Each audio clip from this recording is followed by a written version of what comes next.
In the mighty name of Jesus, O God. Lord, gamhanan ka na ni Tore, Ginoo. Gamhanan ka ng BBM.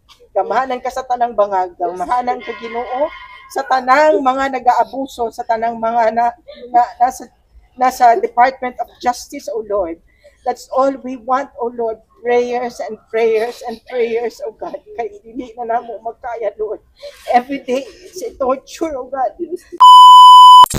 Dito si Ma'am Hanilit at saka may mga bisita. Nagpa-picture kay Ma'am. Ang swerte nila na nandito si Ma'am Hanilit. At thank you sa bahay ni Tatay. At least palagi tayo nakapunta dito. Pero minsan hindi tayo. Mga kasakit na to. Ma'am, salamat at least, Ma'am. Heavenly Father, we praise and thank you, Lord, for this day that you have given us, O Lord. Father, O God, in the midst of all the difficulties, O Lord, sa kabugat, sa amundugan, O Lord, we continue to thank you, Lord God.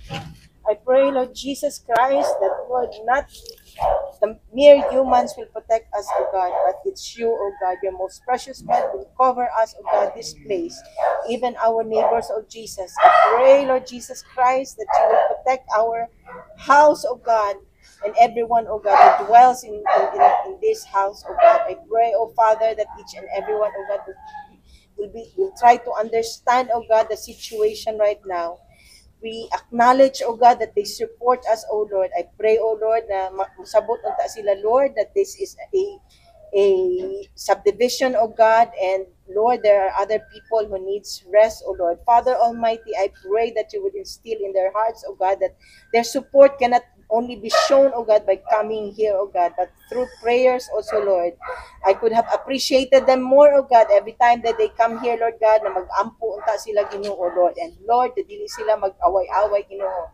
Lord, we know, Lord Jesus Christ, that every time that we gather, O Jesus, there are differences, O God, and it's unavoidable, Lord, na magkabikil yun, Ginoo. Father Almighty, I pray, Lord Jesus Christ, for understanding. We pray for understanding in the hearts of everyone, O Lord. We pray for understanding, O God, sa amo ang mga silingan, O God.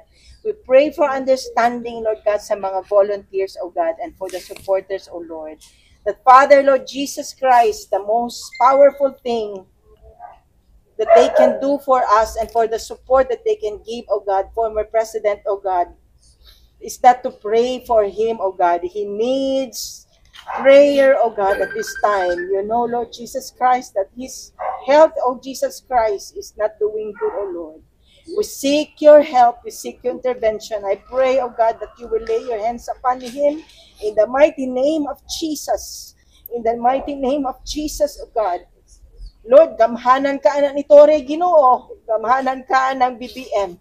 Gamhanan ka sa tanang bangag. Gamhanan ka, Ginoo, sa tanang mga nag-aabuso, sa tanang mga nasa Department of Justice, O Lord.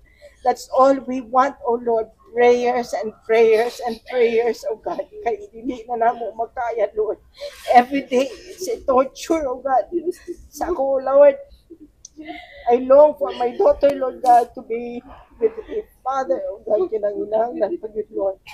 Father Almighty, I pray, Lord Jesus Christ,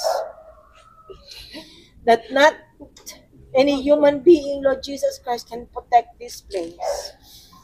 But Lord Jesus, your most precious blood, you will cover this place with your most precious blood. Your mighty hand, O God, will be upon our homes, O Lord Jesus.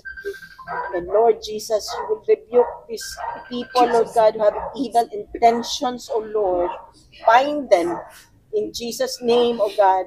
And Lord, we claim your promise, Lord, that you will be the one, O God, who's going to fight for us, O God, against our enemies, O God. Ikaw ang mubalos para namo, Ginoo. Daghang salamat, Ginoo. Daghang salamat. Lord, ingon pa ka, Lord, na Jesus Christ, that, Lord God, whatever you ask in prayer, believing, we shall receive it, O God. We believe right now, nangadji man mi, Lord, that you're going to bring him back home. Upstairs, oh God, where he can sleep and rest, oh God. Sayang, 80 anyos like that. Father Almighty, we claim that, oh Jesus. We claim that, oh Lord. You're going to make it happen. We prayed for it. And you're going to give it, oh God. It's you who's going to give him his redemption. It's you who's going to give him his salvation. It's you who's going to save him and deliver him, oh God, from evil. You will bring him back home. And for that, oh God, we thank you because we prayed for it. Thank you, Lord. Thank you, Jesus. Thank you, Lord. We give you back all the praises, all the glory and honor, oh God. Thank you, Heavenly Father. Thank you. In Jesus' name we pray. Amen. Amen.